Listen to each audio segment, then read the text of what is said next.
right, we will go ahead and call the meeting to order while we're waiting for attendees to filter in. I've got 7 p.m. The stuff that you put out, Ron, was that wasn't actually an amendment. That was just additional information for the agenda, correct? It is actually an amendment. So if we could move to accept the amended agenda as presented, it just has one extra item on it. Okay. Do we have a motion? I think you need to state what that item was because it's not on the agenda that was posted to the website. Okay.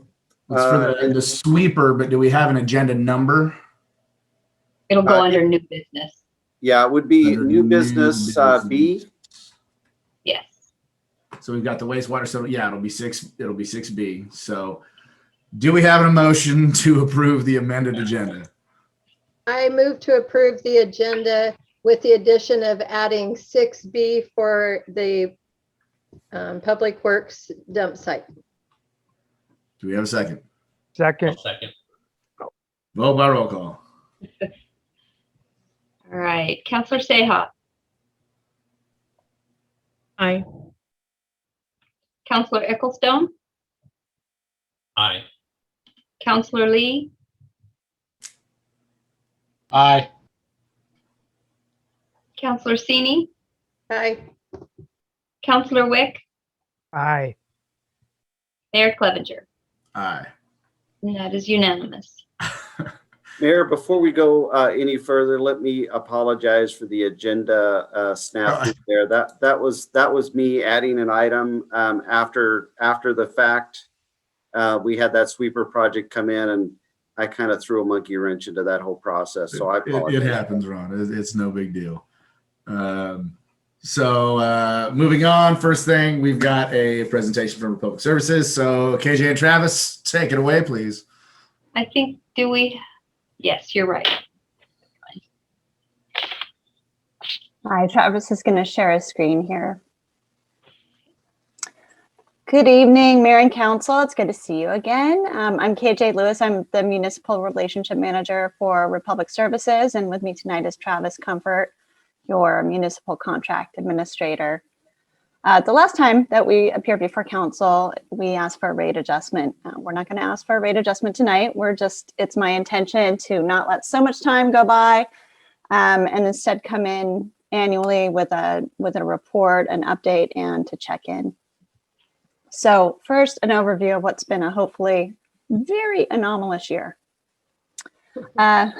This is an overview of COVID's impact on the industry at large and a national zoom out on recycling markets. As you can remember, I spoke to you earlier about recycling markets and the impact from China's national sword policy.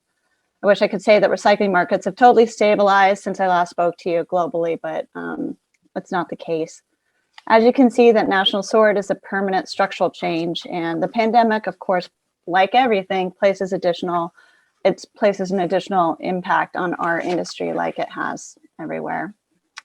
If you can move on, Travis.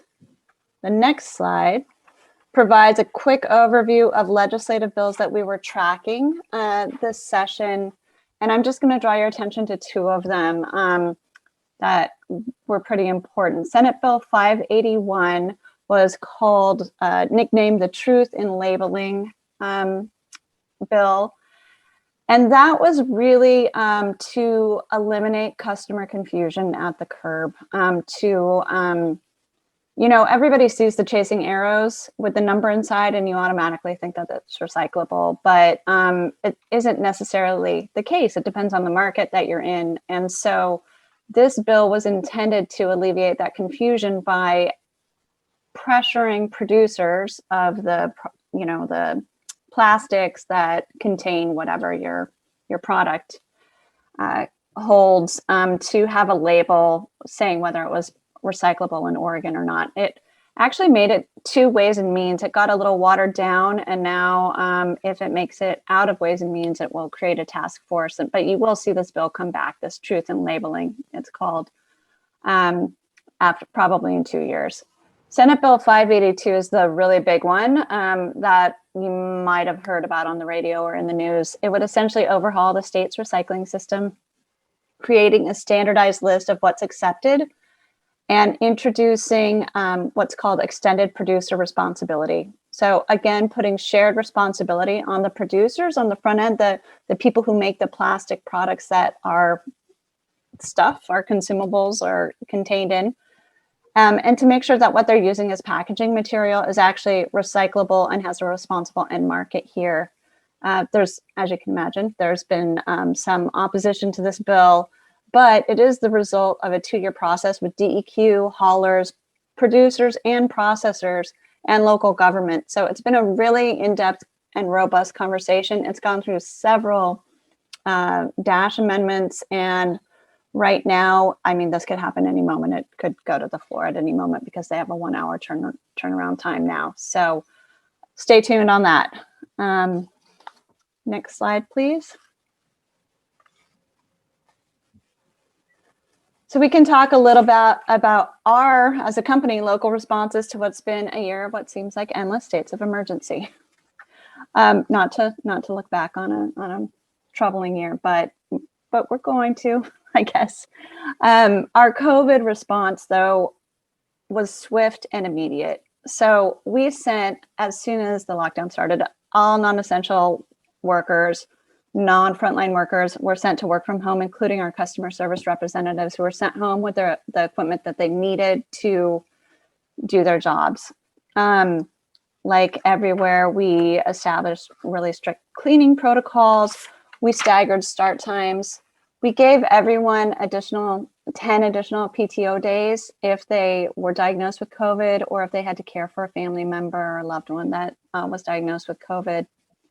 One thing we as a company did that was unique in the industry was we provided meals twice a week to our frontline workers from local restaurants. So one of those meals was a breakfast or a lunch, and the second of those meals was a take-home family meal from a local restaurant. And as you can imagine, those at the beginning days, those family meals were a really big order for these small restaurants.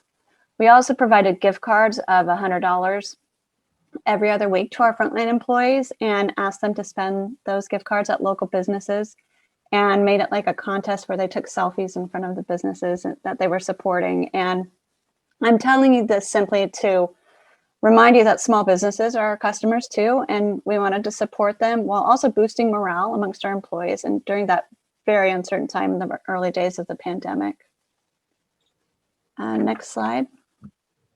Then came the fires.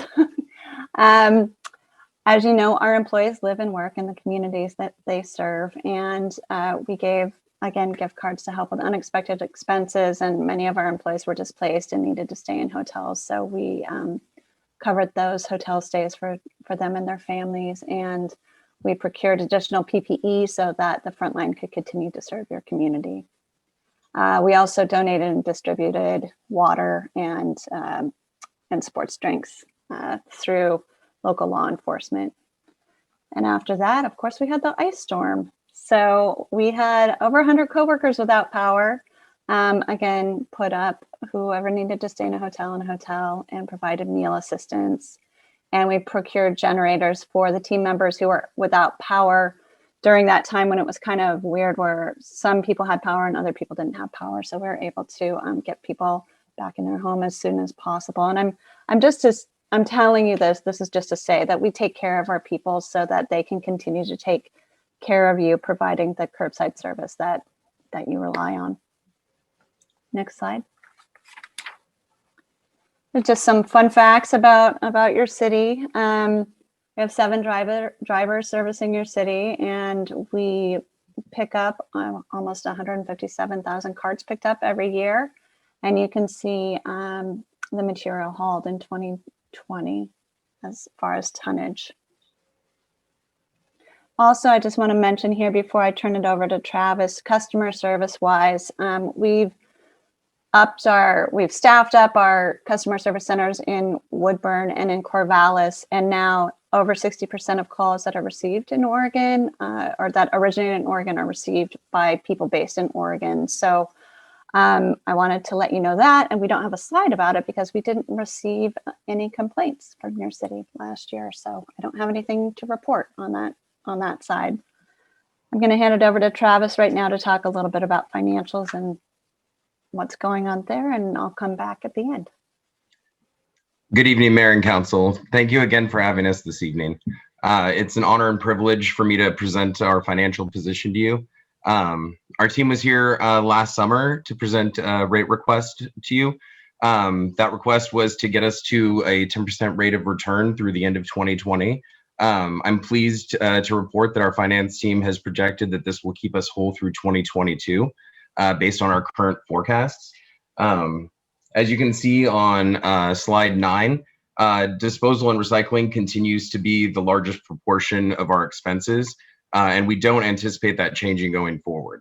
As you probably saw or might notice in your council packets on pages 10 through 12, you can see Aumsville's composition of materials and where that material was hauled to. We take a lot of pride in being your hauler. In looking forward, our finance team took a pretty conservative approach in forecasting. They kept disposal and recycling level. That is because other than the huge shakeup in 2018, all of our other projections have held pretty steady. That being said, I was told that we have experienced an increase in fuel costs this year between 20 and 30%. But other than that, all of our assumptions have remained steady. On slide 11, you can see an Aumsville resident's monthly bill at the 35-gallon cart size. And again, that disposal and recycling wedge is the largest proportion at 42% of a monthly rate, followed by labor at a distant 17.4%. Again, thank you for having us, and I'll pass it back to KJ to wrap us up.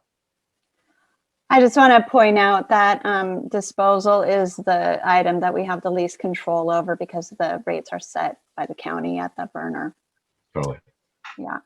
And then on this slide, I just wanted to talk about briefly touch on our sustainability goals and draw your attention to these two columns.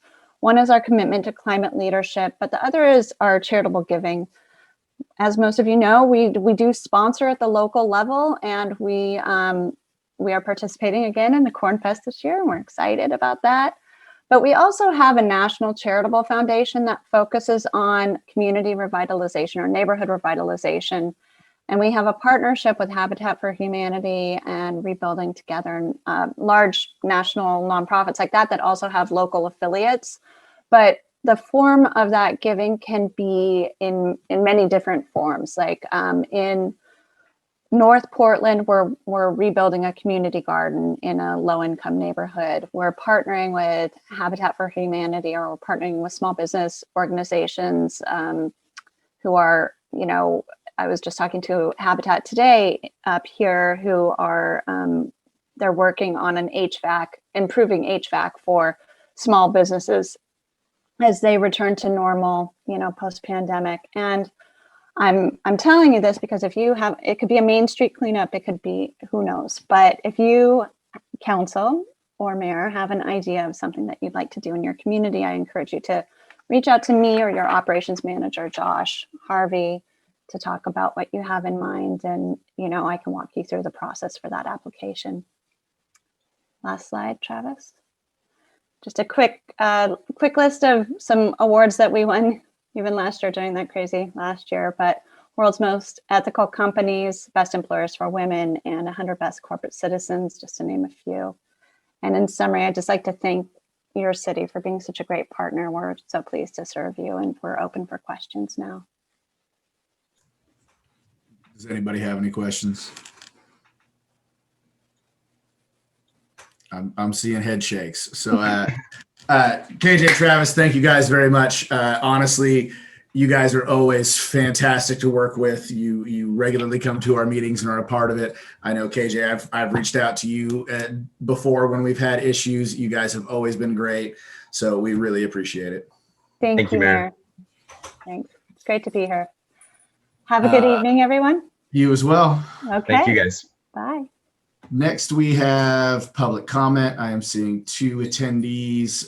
If there's any comment you'd like to make, just press the little button to raise your hand, and we'll pull you over to the room. I'll give it a few seconds if anybody wants to make public comment, and if not, we will move on.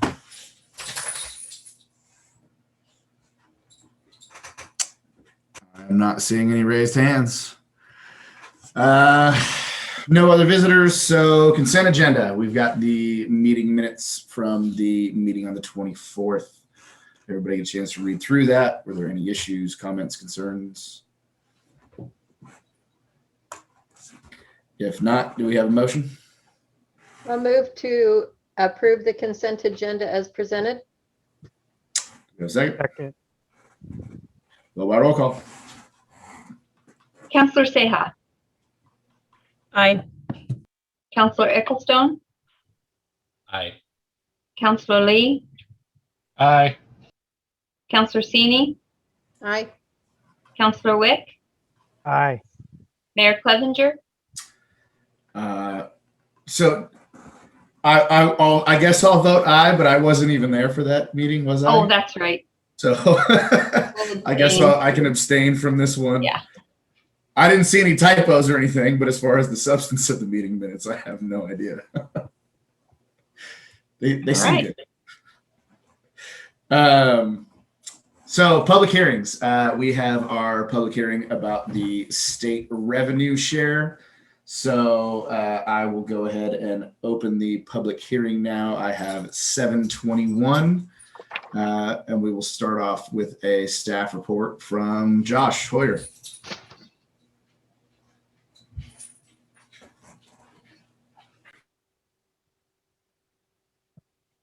You're muted, Josh. Thought I just clicked unmute. That's weird. All right. So this is our standard revenue sharing hearing. We have to have the opportunity for the public to speak twice before we receive the state revenue sharing funds. The first one was at the budget committee meeting last month, and this will be the second opportunity for public comment over the proposed use for those funds. Currently, we have it proposed to be allocated to the park fund to help fund the operations of the park system. But this is the opportunity for folks to have a say on it before it gets to the adoption phase. That's about it. I thought you were going to have like a whole presentation, Josh. I was sitting here waiting. I was like, come on, spreadsheets. I know. Only if needed. I was getting ready for it. I was bracing myself. All right. So do we have any public comment? Same thing. Anybody that is in attendance, you can press the little button to raise your hand. I will go ahead and give it a few seconds for that. And while we're waiting for that, to date, I haven't received any electronic comments on either the revenue share or the state or the budget. I am not seeing hands raised. I mean, we can discuss possible uses, but I think we've been using it for just about the same thing for ever. I mean, realistically, Ron, is there anything else that we should be using this on? Is there anything else that's a priority? I mean, really, it's one of the main sources of funds to maintain our parks. If we were using it for something else, we would just have to figure out another funding source to be able to keep our parks in the type of condition that we keep them in. It's not a tremendous amount of money. It's about $54,000 a year. I mean, everybody's always concerned about the water, but realistically, $50,000 is not even a big enough drop in the bucket to make a difference one way or the other on the water system. So, in addition to that, it's typically would not be advisable to intermix general fund dollars and enterprise fund dollars. So, fiscally, that wouldn't be a normal recommendation. I'm not saying it couldn't happen, but I mean, it's legal, but it's not a smart recommendation. It's not really a smart way to go with your money. Yeah. Does anybody else have any comments about it or have anything further regarding the revenue share to discuss? I mean, we're doing a public hearing because we're required to, but this really is more of like a housekeeping item. And, you know, in our community, Mayor, our parks are very much a part of our quality of life, and Oh, yeah. and people really enjoy them and get to spend time with them. We've actually supplanted parks with general fund dollars to be able to expand some of our things, like the dog park and the drinking fountain and some of those other things that we're doing. So, so we invest money in addition to these revenues. There's other dollars that we bring in through those unrestricted funds to be able to maintain parks. And it's just, like I say, it's a big part of our community. So, Yeah. Well, if there's nothing else, then I will close the public hearing. I have 7:25. I'm assuming we don't need to have any further deliberation on this. So we've got a couple of options on the table. Does anybody have a motion? I move to approve resolution 1021, a resolution certifying municipal services. Do we have a second? I'll second it. Vote by roll call. Okay, Counselor Seha, Aye. Counselor Ecclestone, Aye. Counselor Lee, Aye. Counselor Sini, Aye. Counselor Wick, Aye. Mayor Clevenger, Aye. and that's unanimous. All right, moving on. So we have the budget hearing. I will go ahead and open that hearing. I've got 7:27 now. Mayor, there's Yes. actually one other action item, and it's resolution 1121, and that is to accept the state revenue share. Oh, I missed that. I apologize. Okay. So, resolution 1121, do we have a motion? I'll move to approve resolution 1121, a resolution declaring the city's election to receive the state revenues. Do we have a second? I'll second that. Vote by roll call. Counselor Seha, Aye. Counselor Ecclestone, Aye. Counselor Lee, Aye. Counselor Sini, Aye. Counselor Wick, Aye. Mayor Clevenger, Aye. and that's unanimous. We'll try that again. Budget hearing. Go ahead and open the budget hearing. I have 7:28. Staff report. We got Josh and Ron. Well, I will give the quick staff report, and then if it gets complicated, I'll lean on Josh because he knows these numbers better than I do front and backwards. But basically, the budget that's presented for you tonight for adoption is the same budget that we presented at the budget hearing. We think our assumptions are going to hold fairly good. We feel good about what we're able to do. The budget does have some extra money in it in general fund for council to direct towards some of the goals that we've been working on the last year or two through our strategic planning. And there's flexibility in our enterprise fund expenditures, things like capital reserves and system development charges that we'll be able to work on some of these large capital facilities projects in both the water and the sewer. We did budget for what's estimated to come in from the America Rescue Plan. Council did direct us to obligate those funds for the wastewater treatment plant. And so we put half of those funds into that because the money will come in over a 2-year period. We've yet to receive any notice that we're going to get those funds, but we did go ahead and reserve that line item based on those estimates. My understanding is now the estimates have actually increased a little bit, but it's like I say all the time, you got to kind of wait until you get notice from an official notice from the federal government. This is the dollars and cents that you'll receive. So we've got an estimated number in there, and we can amend that. We're close enough that we can amend that throughout the year. Other than that, all the assumptions that we discussed this year as far as our planning and what we've been projecting out through our modeling software has held true. The city's in really good shape and continues to be sustainable into the future, although, you know, we deal with very small budgets related to government operations. So, you know, things can change. We think everything looks really good, and we'll just continue to work on those challenges as they come up. Happy to answer any detailed questions if you have any. Anybody got any questions?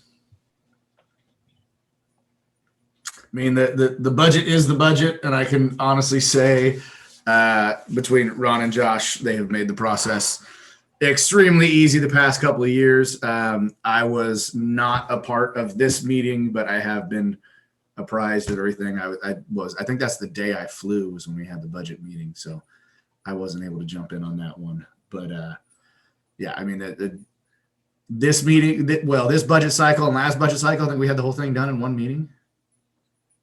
Yeah, that's correct. You did participate in the outreach to the community Yes. meeting, and it was very similar. We went through the budget line by line at the budget committee level, but at that meeting we gave an overview as well. Do we have any public comment, any testimony? We've got 2 people watching. So again, press the button to raise your hand if you have anything you would like to say. I'll give that a couple of seconds. Not seeing any hands. So if there is nothing else, I will go ahead and close the public hearing. It is 7:32. Council, do we need to have any deliberations? Pretty straightforward stuff. Josh and Ron make this easy. Cool. So we've got Resolution 1221, resolution adopting the 2021-2022 fiscal year budget, making appropriations and imposing and categorizing taxes. Do we have a motion?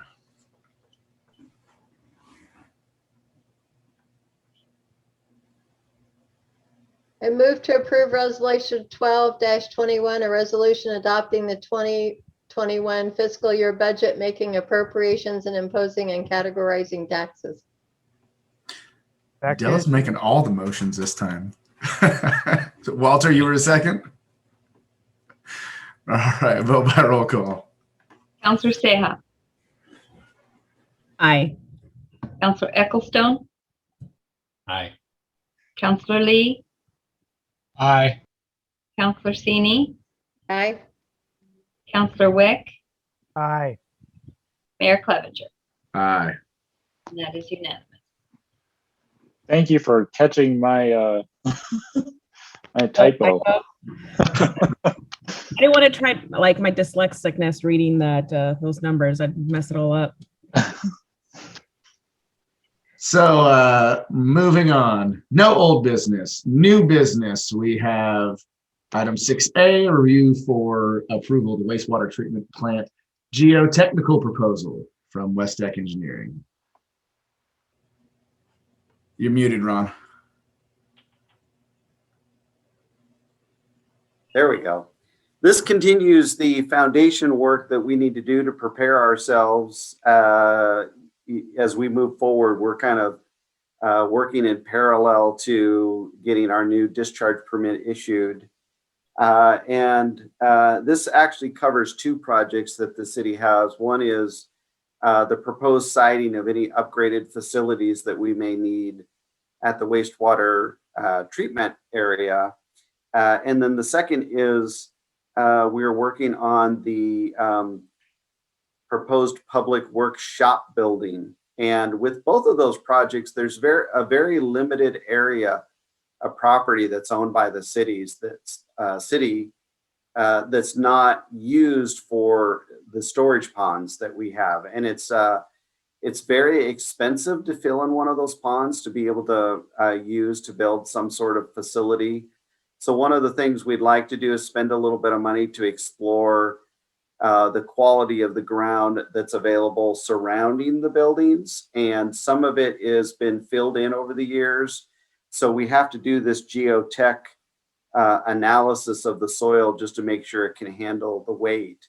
And we thought, well, while we're doing that for the wastewater plant, let's add a little bit to it and go ahead and just shore up the fact that if we put a large building in a location that we have identified, that we won't have any future issues there. So this project will be 2/3 of it will be worked towards the wastewater treatment upgrades for future use, and then the other third will be for siting that additional public workshop building, which is greatly needed. And I'd like to have had it yesterday, I'll be honest with you, but money is money, and we're trying to work towards a way to get it done. I think greatly needed is an understatement.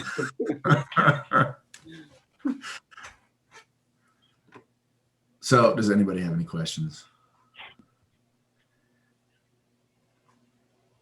Are you talking, Walter? Are you talking to the dog? So I mean, you're already kind of doing what I was thinking too. Is like, have we looked at with the limited ability or the limited space we have over there? I understand that we are potentially, when we do the whole big wastewater revamp and everything, it's dependent on funding and all that. But do we have the ability to put a facility somewhere else in town? That will it be serviceable? Will it meet the need if we're not right there next to the ponds? Well, it can be there next to the ponds. The question is where do we get the maximum benefit for the least cost? Mm-hmm. Because some of the area is fill, some of the area is a little marshy, and then you have the ponds themselves, which are just lined with, I think, a blue clay, which keeps the water in. And so it's just the cost of excavating and moving dirt is really expensive. You're almost better off to, like you said, buy a piece of property somewhere else. But for the wastewater treatment, that's where everything is. So it'd be extremely costly for us just to relocate. But what we could do is maybe relocate, if we needed more space, maybe we relocate some of our shop buildings to another. And that's what I'm thinking is I mean, obviously they need a new building.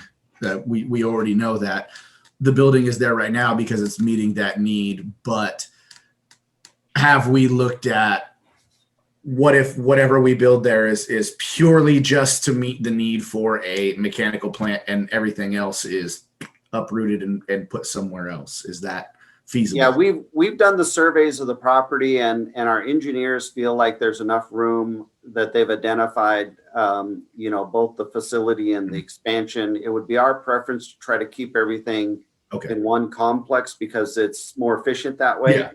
But we are exploring other ideas, and that's one of the reasons we're doing this geotech data to make sure that our hypothesis, so to speak, is confirmed before we kind of set everything in stone. But we think we're going to be good out there. There may be some additional costs. When you think about, let's say, for instance, we end up going to a full expansion plan, and honestly, as we sit here today, we think that's where we're going, but we don't know 100%. And then we look at growth expansion later on, and we've identified areas for those. So you identify an area, and then you identify a backup area, and then you identify an emergency area. You kind of try to do that when you're doing these facility plans. And so I think we're gonna be good trying to keep everything in the one complex, and we do have some alternatives. And I mean, the total cost associated with this is low enough that it's not a major issue either way. Well, and this gives us the information that we need to say, oh yeah, there's not going to be an issue, or it gives us some information to say, okay, well, there may be more to this than we think. So do you just want a head nod from council to go ahead and sign that contract, Ron, or do you want a motion? Resolution. Yeah, a motion would be great. Okay. Do we have a motion?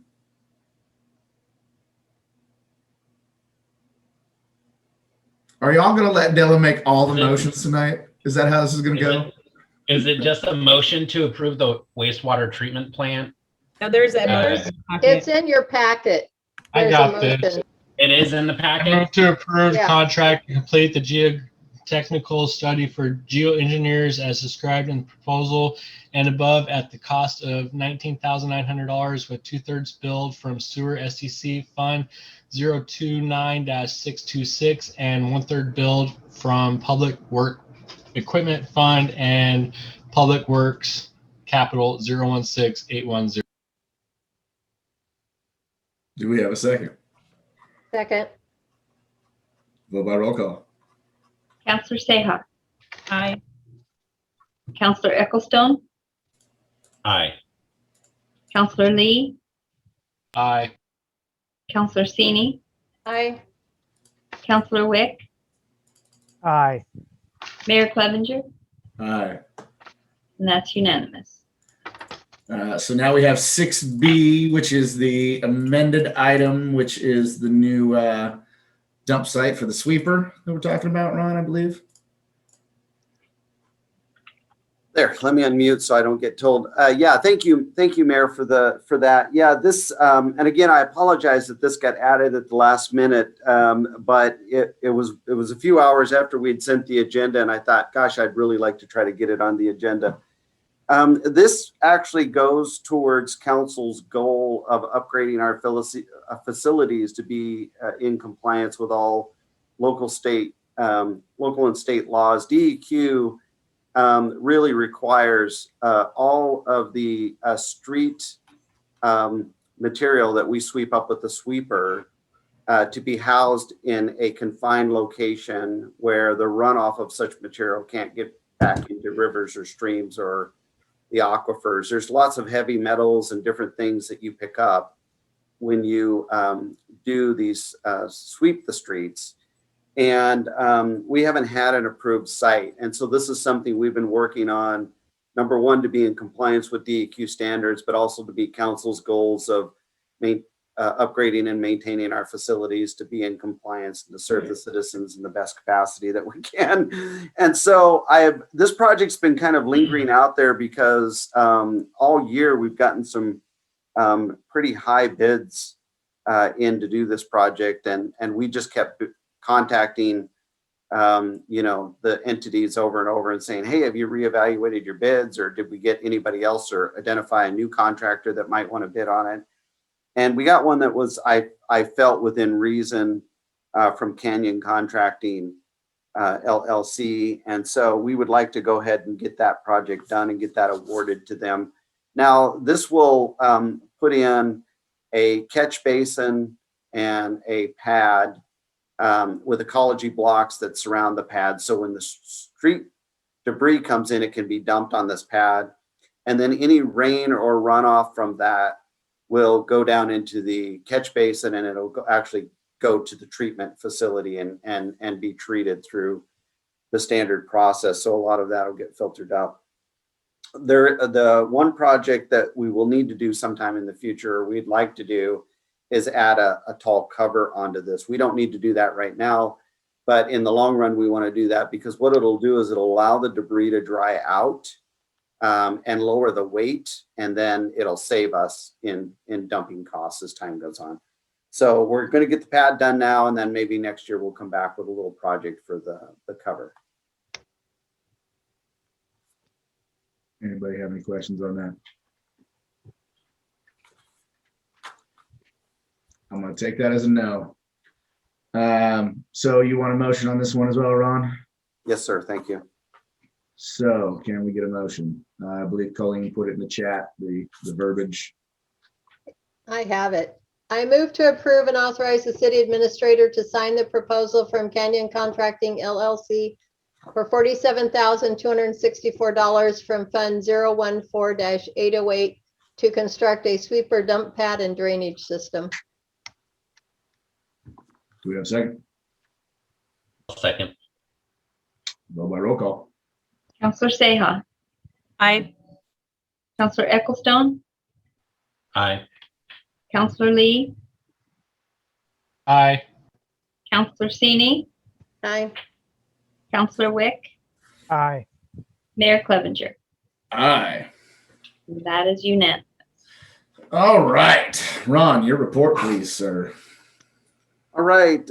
Typically, what I like to say is the Public Works and the Police report is in your packet. You can review those, but I want to highlight a couple of things on the police report. The first thing is the value of property recovered this month was $16,000. If you look back at our reports, it's not always high like that, but there's a really good return on investment on property that's recovered through some sort of violation or criminal enterprise. So I wanted to highlight that. And then also just to point out that our Sergeant Flowers, he did receive a life-saving award. He assisted our local fire department in performing CPR on somebody who I think was in cardiac arrest, and it was an extended period of time that they had to do that, and he was recognized for that.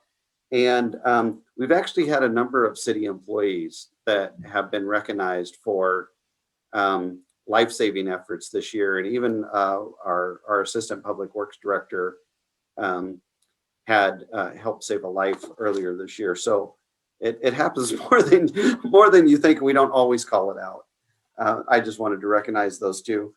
As far as my report, I do have the written report. I'm happy to answer any questions. If council has any specific questions, I'll just hit a couple items for community discussion. The county's pivoting their information from infection rates and zip codes to vaccination rates. And our zip code is only vaccinated at about a 38% overall. It's kind of interesting because 16 to 18-year-olds actually are vaccinated at a much higher rate than adults in our county, and actually that's indicative of most counties. So I'm thinking the school districts must have pretty good processes of getting the high schoolers vaccinated. But we do need to raise that number. We're not at 70% cumulative over the entire state yet. But we're getting close. But certainly to have our zip code at 38%, that's a little concerning to me. I'd like to see that number, jump a little higher. But of course, everybody's got to decide on their own if that's what they want to do. But I just wanted to point out that information to council. We are working with FEMA. I had a phone call with them today. We have another one scheduled Wednesday, and then we'll continue that process. It's a fairly vigorous process, and it does take time. I'm not sure when that'll conclude. I think our claim is fairly straightforward. The last time it took about 3 months. I'm going to say at least that long. Everything's going well with our community projects, except the weather's not cooperating, but we're fitting everything in as best we can. We're moving everything along. Concrete's been poured on the village project, as you may have seen. I think we got mud seal down. Public Works is going to start working on the framing. They were working on cutting the material, pre-cutting the material. Unfortunately, with just the cost of lumber and the accessibility of the park, we're hesitant to leave $40,000 worth of lumber out there. So we have it staged at our Public Works facility, and we're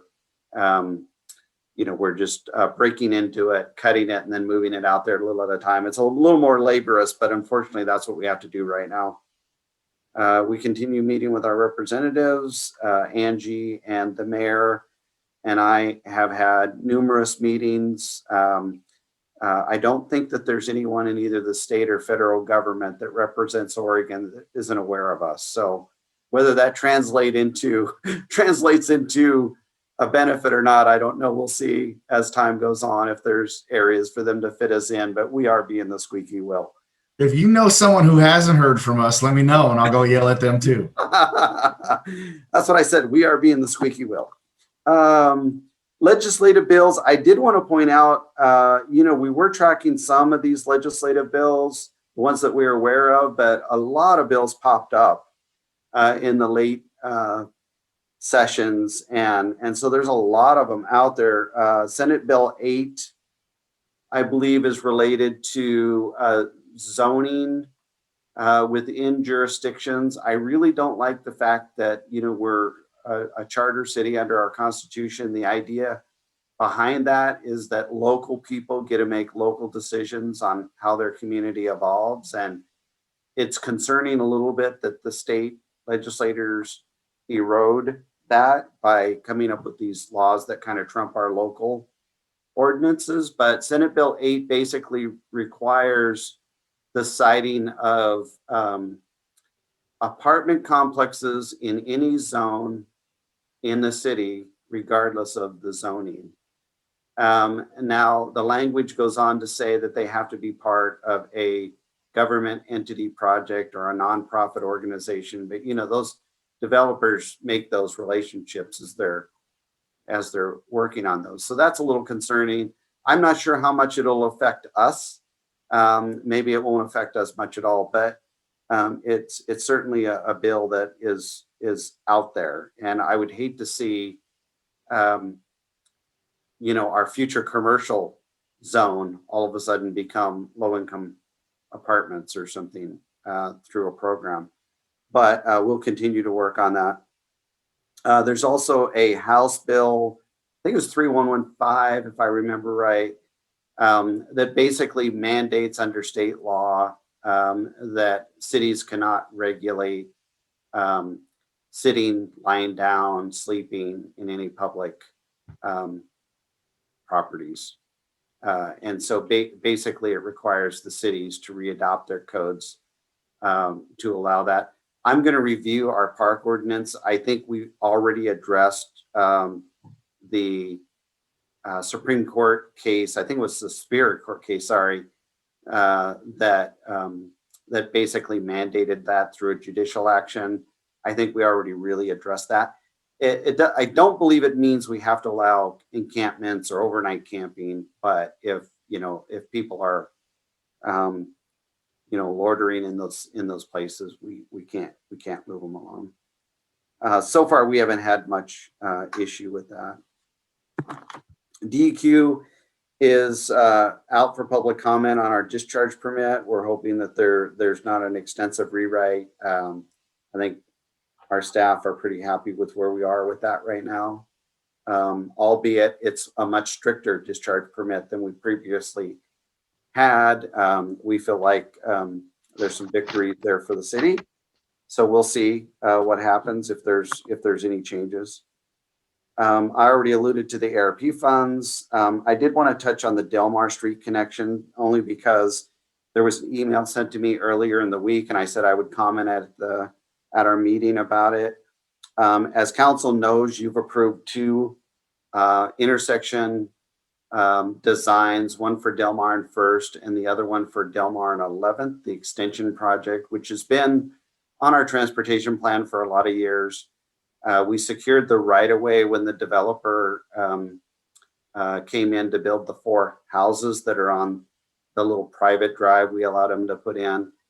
And now that people are living there in those places and they're seeing activity, they're curious as to what's going on. Right now we are doing just like that geotech work that you just approved. Embedded in our design contract is geotech work. So there will be some geotech work, some drilling of some holes out there in the right of way, just to make sure that the core foundation of that ground is solid. That'll be part of the design work. So residents will see some equipment mobilized out there. We will notice, we'll put door hangers on the houses that are affected along that block, a couple of block radius there. We won't notice the entire neighborhoods. We're just going to notice where the drilling is going to occur. And we'll do some door hangers and give them advance notice. And they're really just seeing some work as part of that planning process right now. There's no imminent project. We don't have funding for an intersection at this point. But there's a number of things that could trigger building that intersection sooner rather than later. And one of the reasons we're doing this work now. One is that the council simply finds some money to fund one of these projects once they get the cost. And part of this engineering design work is to get us cost certain for a project, conceivably with money that we have in our coffers and grants that we could receive. The Delmar and 11th intersection project could occur sooner rather than later. It could very conceivably be a city project. And really, from a standpoint of mobility, it really is a top priority for the city. A developer could come in. We don't have an application, but there is some area available. And that could trigger the intersection project getting underway. So that could happen as well. Or, maybe there's something like the school bond passes and they want to move a project. Any of those things could occur that would move that project forward. But right now we're just doing design and exploring. All of those owners that purchased those homes should have been noticed in their closing documents of the right of way. Most, we know where the right of way is. Most of the front yards, we wanted to make sure that the front yards were located where they were, because most of the front yards are on the owner's property. There's about a 5 or 6 foot piece there, I believe, that is within the right of way, and it's more where the ditch line is. And we wanted them to go ahead and allow them to bring their yards out a little bit so it looked finished. But there is a little bit of right of way in the front yard there. So I wanted to touch on that. I want to make sure I hit all the points that was in the email. I'll see if I forgot anything here. But I'll just point out real quick too. This is something that actually was brought up during the meeting that we had with Senator Patterson. And for anybody in the community that's not aware, the two, I think, probably highest ticket items that have been discussed by council are obviously our water system as a whole, but to that interchange development area, and taking Del Mar all the way out through 11th Street. I mean, that ties into that. And it is something that if we as a council chose to get that project done sooner rather than later, that does take a slight cost burden off of developers, and that might increase the likelihood that area starts getting developed. So I would say that more than likely this project will end up being a higher priority once design and some research is done. Yeah, and really the way that they're designed, it would be best if there were no houses out there, but obviously you can't stop developers from putting houses in and people from buying them.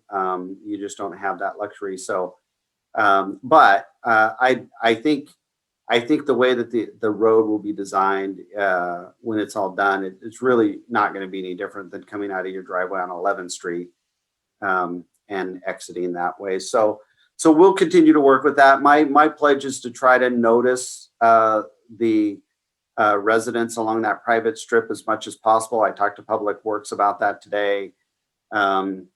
Anybody's always welcome to call and get an update. If they see activity out there and they didn't get a notice, please call me right away or email me at City Hall, because I want to make sure that we're being very receptive to those residents in the area. Anytime somebody's working out in front of my house, I want to know what they're doing. So I'm sure everybody else is the same.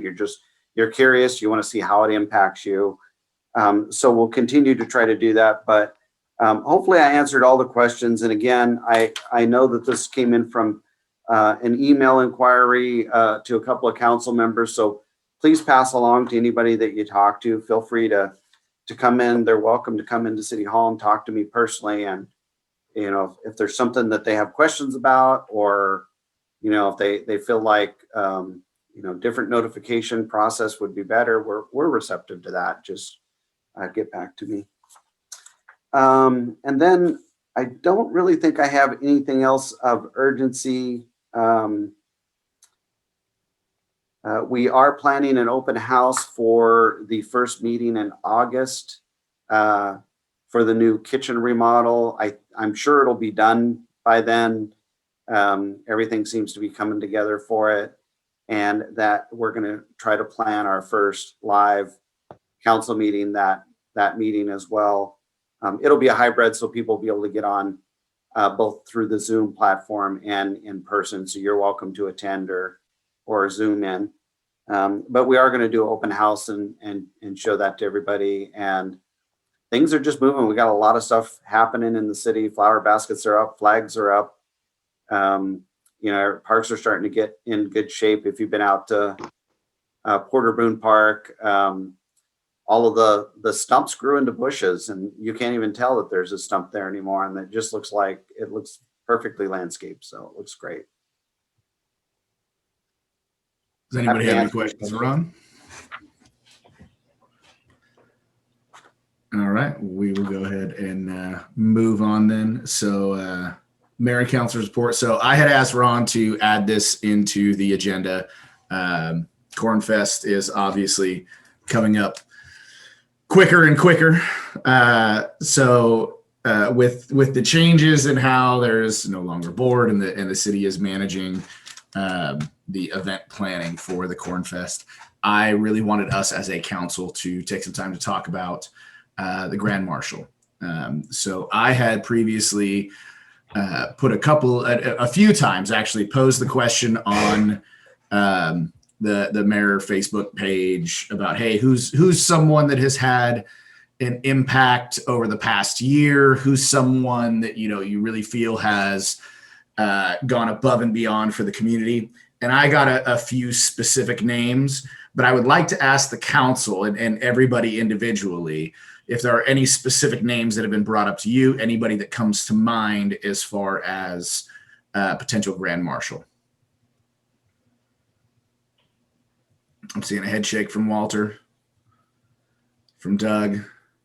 Della, for me, Tanya comes to mind. Tanya. She does a lot. The owner of Lucky You, she does a lot for the community, and she's done so. Like anytime the kids ask to do stuff with the schools, like she's always been really good about just being proactive within the community.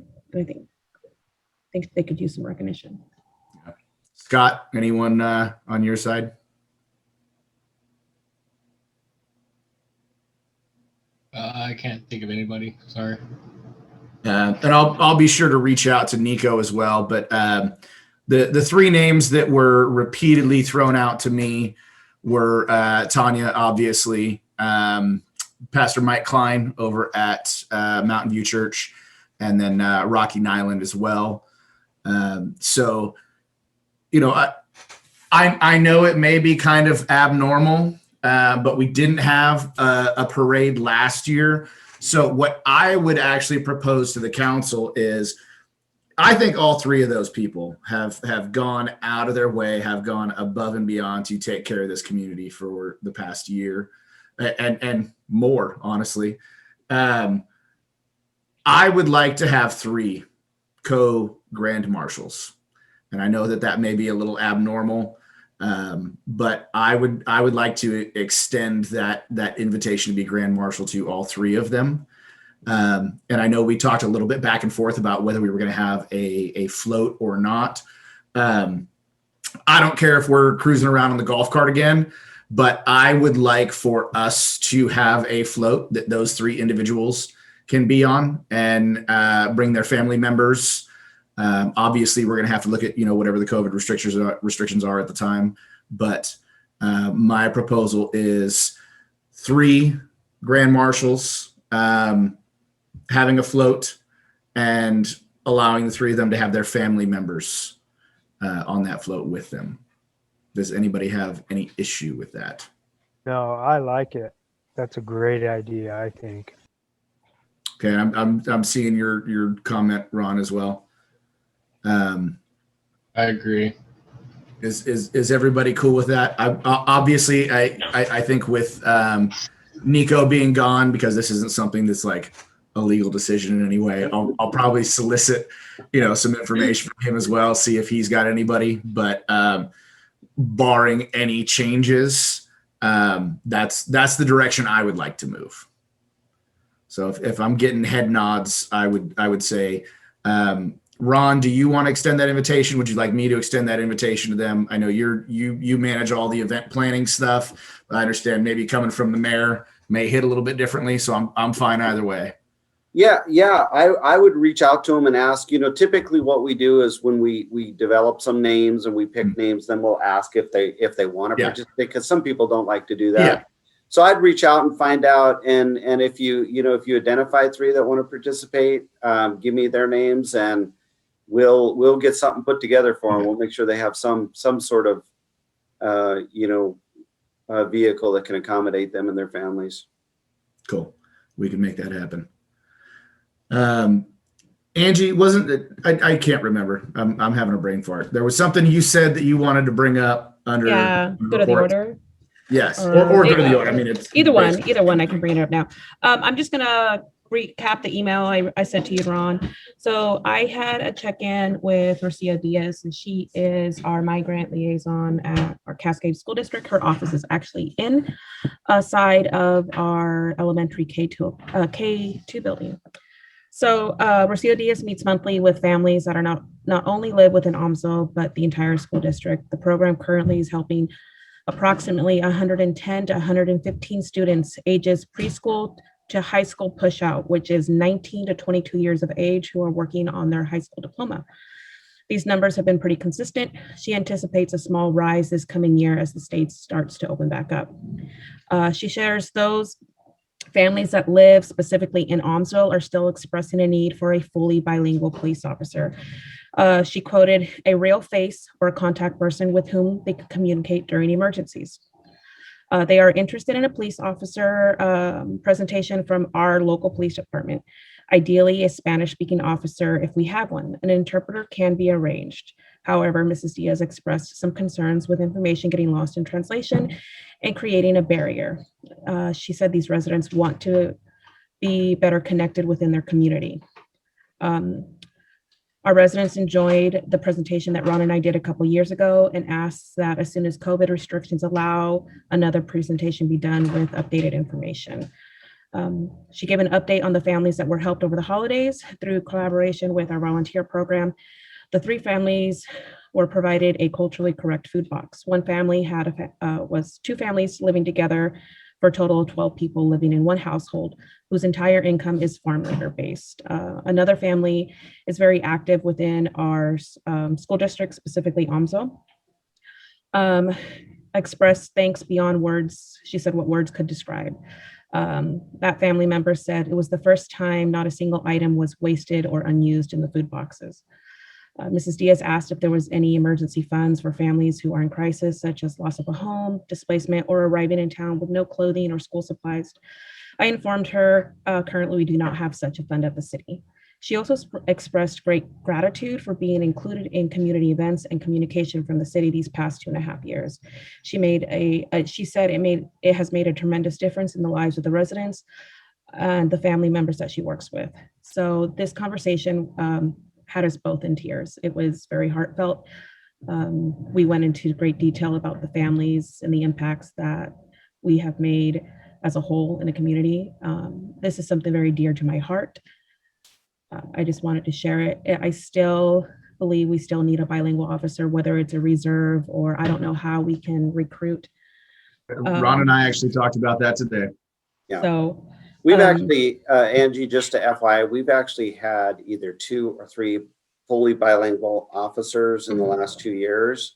The problem with it is they came in and they only stayed short periods of time and then they left. And so just trying to get one, it's only as good as when they're here doing their tour of duty in Aumsville, and oftentimes we become kind of a jump off point, especially in the reserve department. But it's still one of our top priorities, and we're going to continue to work on it. But make sure that you communicate back to Mrs. Diaz that to please contact us if there is some sort of crisis.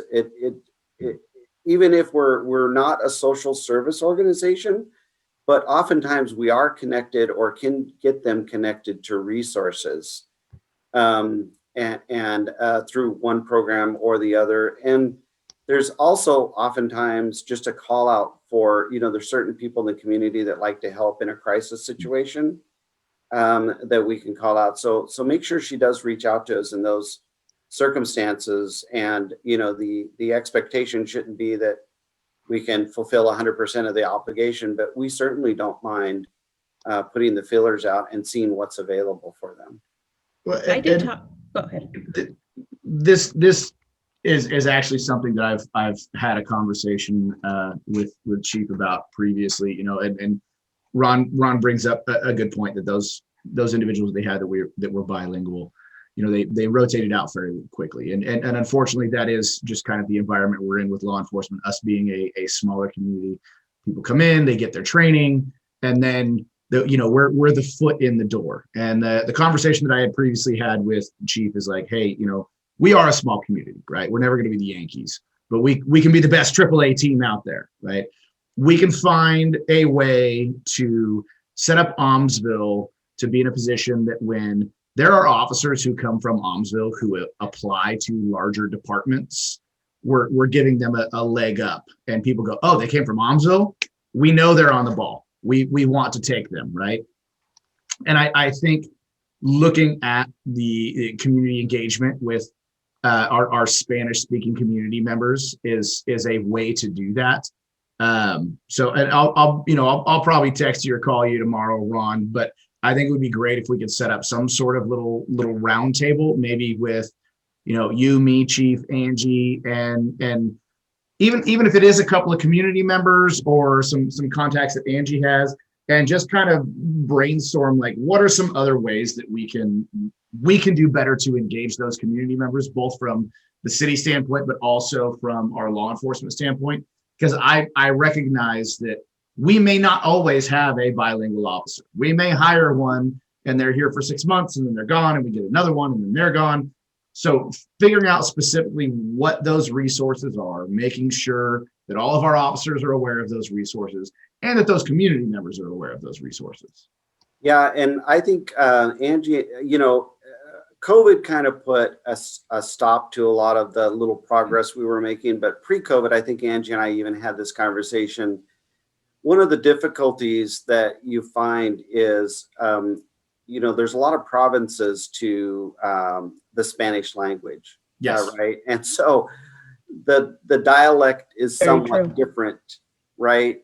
Depending on what region you come from. Mm-hmm. And so I think it would be great. It would be ideal if we had a full bilingual officer, and that's certainly our goal, and we're going to work on that.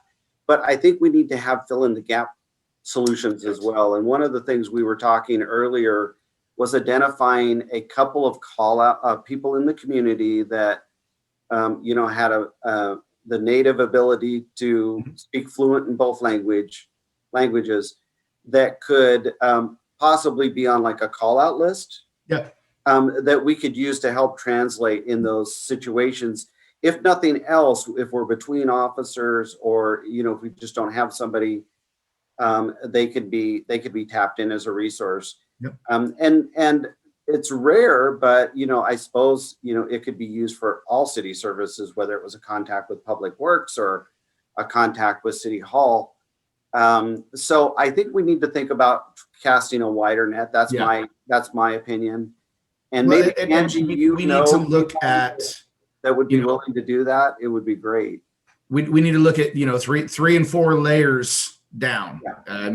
Yeah. I realize that we have some difficulties, and you guys remember I was a reserve, and like we had that. I understand, in Staten. I get it. So like thinking out, I think we're in a situation where we can think outside of the box. And so the questions that come to mind are like, if and when we have a next full-time position, how can we encourage, somebody, how can we encourage our officers to stay?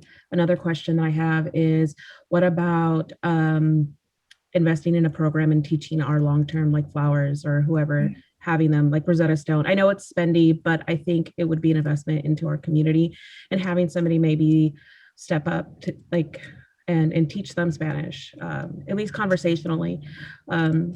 those are all like thinking outside the box type ideas. So another thing that's really impactful, and it was like, so, and this is something in the conversation, I think it's just timing, really. Like, we just had this conversation with Senator Patterson on how there's a lot of community resources that don't trickle out into the rural areas. And this greatly affects us. Staten they are losing their migrant liaison officer. And so she is going to get carried over. She's not going to be helping those families, but like, she's the next person. So those families will be referred out to, like, is it Willamette ESD or so it's just more people within our community with less resources. They get very little funding. She has a very, very small funding, which basically pays for her to have coffee and tea in the monthly meetings that she does. Like, and that's from the school district. So I'm always interested in finding ways to help our family members. And even if we develop a program that's not just for them, but that's accessible to our entire community, I think that's something to look into as well. Yeah, I mean, I think we could put an ad out for people that are willing to participate in, and we'd have to run them through a little bit of a background check, just because if they're dealing with sensitive conversations with the officers and things like that. But I think that training, just as a interpreter, could be relatively short. It would be difficult, as I said to the class when I did my presentation, for some people, picking up a second language is really difficult. That's why it's understandable that a lot of our Spanish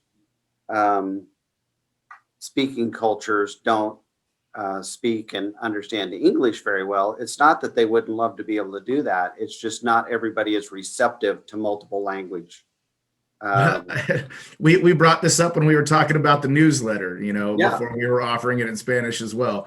Yeah. What good does it do to advertise English classes in a newsletter that nobody can read in their native language anyway? Yeah, that's it. And so I think it'd be difficult to do something like that, but I certainly think that we could tap into more resources to have somebody readily available. Yeah, I mean, this is something we've talked about a lot. I think we have a lot of options available to us. I would like to, at the very least, even if it's just by email, do a little brainstorming, because what I don't want to see is us missing some readily available resources or community members that fall through the cracks because we didn't do our due diligence to find out, what all resources were available. Yep, I got you. So let's go ahead and move on. Go to the order. Did anybody have anything they wanted to bring up, discuss? Del, I saw the transportation stuff that you sent out to everybody. Did you want to talk about that at all? Sure. It's a website that you go onto and you can put in different areas, and it shows you the construction and what the process, the dates are, when they're expecting to be out building and things. And it's interactive, so it is constantly updated by ODOT. And I was going to ask, Ron, is that something that we can throw up on the city website, maybe just to have a link to it, so that if community members, I mean, we see it all the time on the community pages. Hey, is there traffic? What's I-5 like right now? What's 22 like right now? Throw that up there, have a link to it. Maybe do a little Facebook post or whatever, so that community members are aware that they can go in and punch it in, and maybe that I'll answer, some of their questions beforehand. Yeah, ODOT would love that, because that's what it's for, is to inform the community and the citizens of what's going on in their areas. Yeah. So I mean, that's what the website's for. The idea is to have resources available. I don't understand how all the construction didn't get done when the state was halfway shut down. Well, unfortunately, it's like a 4-year process from when it's submitted to getting scoped and funded and everything to even start things. We're looking at projects in 2027 right now. I think the answer to that, Angie, is because it's government. Yep. I just remember seeing that on a meme somewhere. It's like, for the love of God, get all the construction done now. Yeah. Did They would anybody have else have loved anything to for the with good of the no order? traffic out there. I'm seeing a head shake from Walter. Doug, you got anything? Scott, anything? Nothing. All right. Well, we've got no correspondence and no executive sessions. So if there is nothing else, we can go ahead and adjourn the meeting. I have 8:20.